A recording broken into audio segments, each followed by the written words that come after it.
क्योंकि आपने तो पहले से ऐड करने से पहले देखा ही होगा कि इसका ऑर्डर कितना है 2/2 का है, तो इसका भी ऑर्डर क्या है 2/2 का है, इसलिए ऐड हो रहा है। अब इसका करस्पॉन्डिंग एलिमेंट को साथ में रखा जाएगा तो कितना होगा x² plus y² plus 2ab हो जाएगा प्लस 2। इसकी करस्पॉन्डिंग यहाँ से मिलेगी, इसके बाद इसका करस्पॉन्डिंग किससे होगा, इससे होगा, यानी x² plus y² minus 2xy होगा।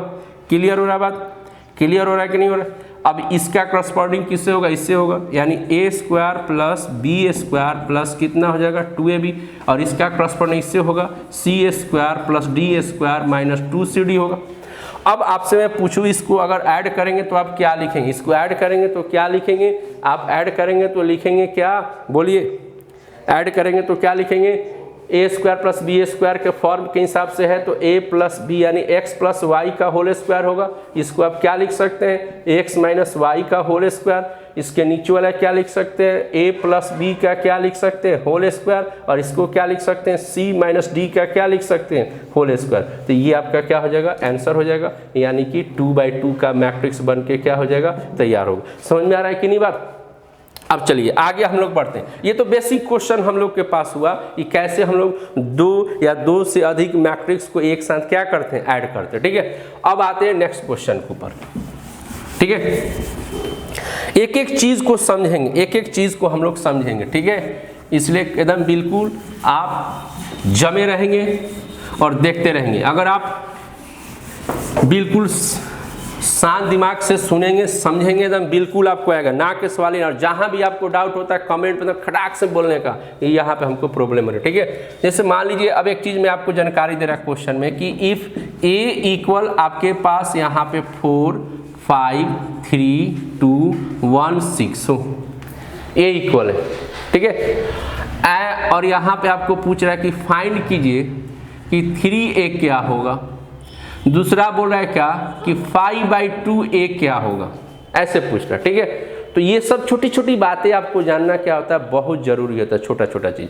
जैसे यहाँ पे देखिए सॉल्यूशन के ऊपर आएंगे तो यहाँ पे क्या कह रहा है कि 3a क्या होगा, तो 3 लिख देंगे, और a यहाँ पर क्या है 4 5 3 2 1 और क्या है 6 है। ठीक है, अब आगे बढ़ते हैं।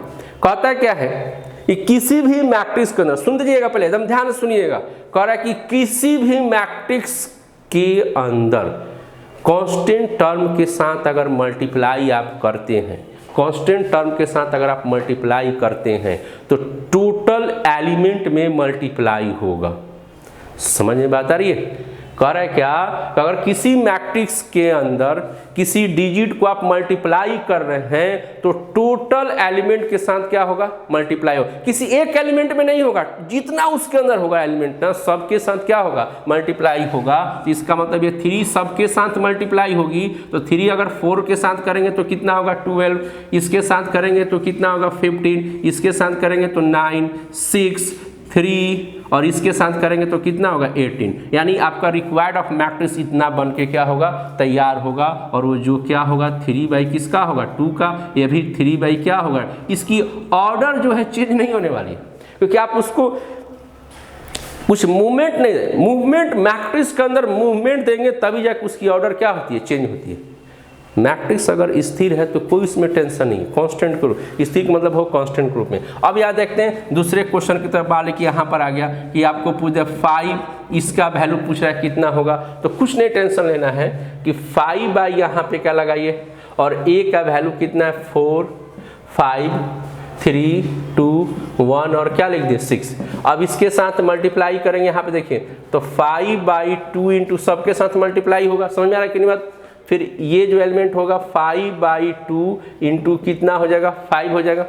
फिर ये 3 के साथ होगा, इसकी मल्टीप्लाई किसके साथ होगा 3 के साथ, तो 5/2 यहाँ पे आएगा, 5/2 इंटू 3 होगा, यहाँ पर 5/2 इंटू क्या होगा 2 होगा। फिर 1 के साथ आएगा मल्टीप्लाई, इसके साथ कैसे लिखेंगे 5/2 इंटू क्या हो जाएगा 1 होगा, और यहाँ पर 5/2 इंटू क्या होगा 6 हो जाएगा, इतना जाएगा। अब इसमें से देखिए जो जो कैंसिल होने वाला उसको कैंसिल कर दिया जाए, उसके बाद यहाँ पे लिख दिया जाए, तो यानी यहाँ से ये 2 कट जाएगा, यहाँ तो कटेगा ही नहीं, यहाँ भी नहीं कटेगा, यहाँ से 2 कट जाएगा, यहाँ भी, यहाँ से क्या होगा 3 हो जाएगा। अब यहाँ देखिए तो रिक्वायर्ड ऑफ मैट्रिक्स कितनी बनेगी हम लोग की, तो रिक्वायर्ड ऑफ मैट्रिक्स यहाँ देखिए ये कट गया तो ये आके मल्टीप्लाई होगा तो क्या होगा 10, यहाँ मल्टीप्लाई होगा तो 25 बाई क्या हो जाएगा 2, और यहाँ पर कितना होगा 15 बाई क्या होगा 2, और यहाँ पे कितना होगा 5 होगा, और इसके साथ मल्टीप्लाई करेंगे तो 5 बाई क्या हो जाएगा 2, 5 बाई क्या हो जाएगा 2 होगा, और इसके साथ मल्टीप्लाई करेंगे तो कितना हो जाएगा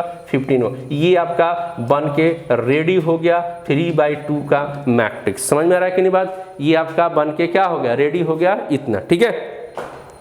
अब देखते हैं आगे, ये तो समझ में आ गया। क्या समझ में आपको आई कि किसी भी मैट्रिक्स के साथ किसी एलिमेंट से अगर आप मल्टीप्लाई करते हैं तो सारे एलिमेंट में, उस मैट्रिक्स के अंदर जितना भी एलिमेंट होगा सभी के साथ क्या होगा मल्टीप्लाई होगा, ठीक है। अब आगे इसी चीज को आगे कंटिन्यू रखते हैं, आगे हम लोग बढ़ते हैं, ठीक है। देखिए यहाँ पे पहले इसको इरेज कर दिया जाए, टेंशन नहीं लीजिए। देखिए छोटो, जैसे आपको यहाँ पे देता है क्या कि इफ ए इक्वल, आपके पास एक मैट्रिक्स है 4 0 1 और यहाँ पे एक 5, 2/2 का एक मैट्रिक्स ले लिया, ठीक है। 2/2 की क्या ले ली गई मैट्रिक्स ली गई, ठीक है। एंड एक बी मैट्रिक्स हम लोग यहाँ पे ले रहे हैं, बी मैट्रिक्स, और यहाँ पे ले रहे हैं 4 3 1 5 ले लिए, ठीक है। और आपको यहाँ क्या कह रहा है, पूछ रहा है क्या कि फाइंड 2a + b। पहला क्वेश्चन आपसे पूछा फाइंड 2a + क्या पूछा b। सेकेंड क्वेश्चन क्या पूछ रहा है कि 3a + क्या कर दिया 2b कर दिया। और थर्ड क्वेश्चन क्या पूछ रहा है आपसे कि यहाँ पर कि a + 5b क्या होगा, a + क्या होगा 5b क्या होगा। समझ में आ रहा बात। चलिए तो पहले क्वेश्चन के ऊपर हम लोग बढ़ते हैं। फर्स्ट क्वेश्चन के ऊपर क्या दिया है 2a + क्या दिया है b। टेंशन मत दे, डरना नहीं है, जो मैं बोलेगा उसका आप लगेगा अच्छा ये तो हो ही जाएगा।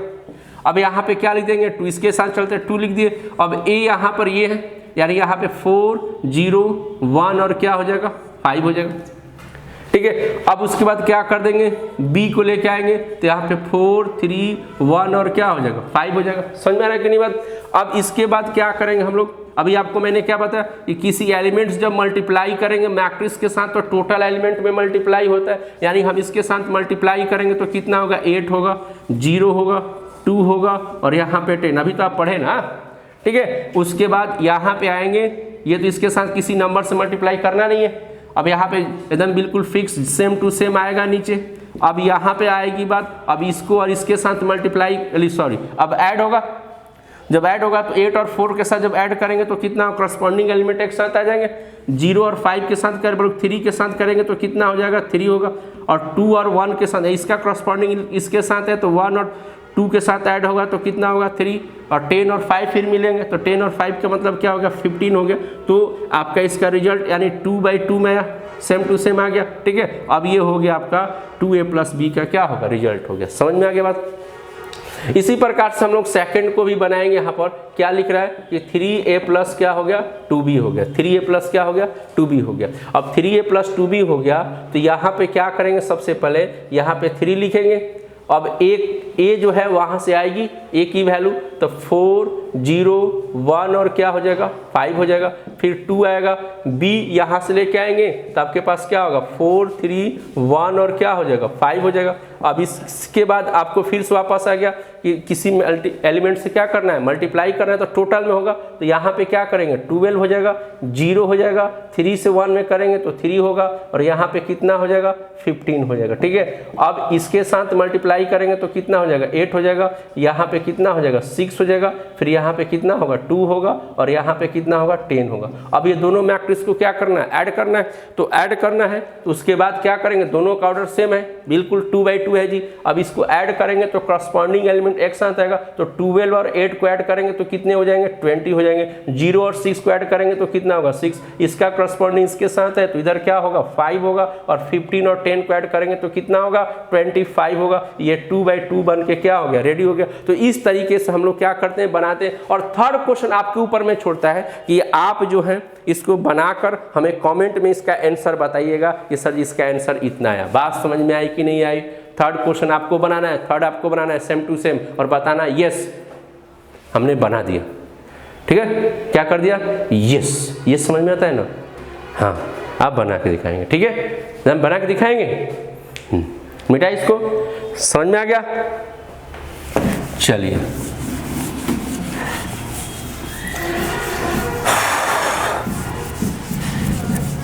बरसात आ गई, गर्मी पड़ गया भैया, बहुत गर्मी पड़ गई है ना। बात गर्मी तो हो रही है। अब देखिए, अब अगला क्वेश्चन, ये तो आपको समझ में आ गया कैसे हम लोग बनाते हैं। अब देखिए, अब सबसे पहला चीज़ है कि किसी क्वेश्चन के अंदर जैसे हमने मैट्रिक्स ए लिखा, मैट्रिक्स बी लिखा, मैट्रिक्स सी लिखा, ऐसे लिखते एडिंग किया जाता है। बस में कभी कभी आपका मैट्रिक्स ए बी सी नहीं देता, सीधा 2 मैट्रिक्स को एक साथ रख देता है। समझ में आ रहा बात ना? जैसे कहने का मतलब है कि यहाँ पे लिख देगा एडिंग, क्या लिख देगा? एडिंग करो, क्या लिखेगा? यहाँ पे ऐसे लिख देगा, बोलेगा sine square theta cos square theta. ठीक है, यहाँ लिख देगा फिर कॉस स्क्वायर थीटा, यहाँ लिख देगा साइन स्क्वायर थीटा। समझ में आ रही बात? और यहाँ पे क्या कर देगा? यहाँ लिख देगा cos square theta minus cos square theta, यहाँ लिख देगा माइनस कॉस स्क्वायर थीटा और यहाँ पे लिख देगा कॉस स्क्वायर थीटा। ठीक है, अब इसको बोलेगा ऐड करो। बात वही है। अब यहाँ पे क्या करेंगे? साइन स्क्वायर थीटा प्लस क्या लिखेंगे? कॉस स्क्वायर थीटा लिखेंगे कि नहीं लिखेंगे? इसका करस्पॉन्डिंग इसके साथ जाएगा। अब इसको इसके साथ करेंगे तो कॉस स्क्वायर थीटा और यहाँ पे माइनस कॉस स्क्वायर थीटा हो जाएगा कि नहीं हो जाएगा? अब इसके साथ जाएगा तो इधर क्या होगा? कॉस स्क्वायर थीटा, अब माइनस में क्या होगा? Cos square. ये इसके साथ जाएगा, इधर क्या होगा? साइन स्क्वायर थीटा प्लस क्या होगा? Cos square theta. तो ये और ये कैंसिल होगा, ये और ये क्या होगा? कैंसिल हो जाएगा। तो sine square theta plus cos square theta बराबर कितना? ये कितना होगा? 0। इसकी वैल्यू कितनी होगी? फिर से 1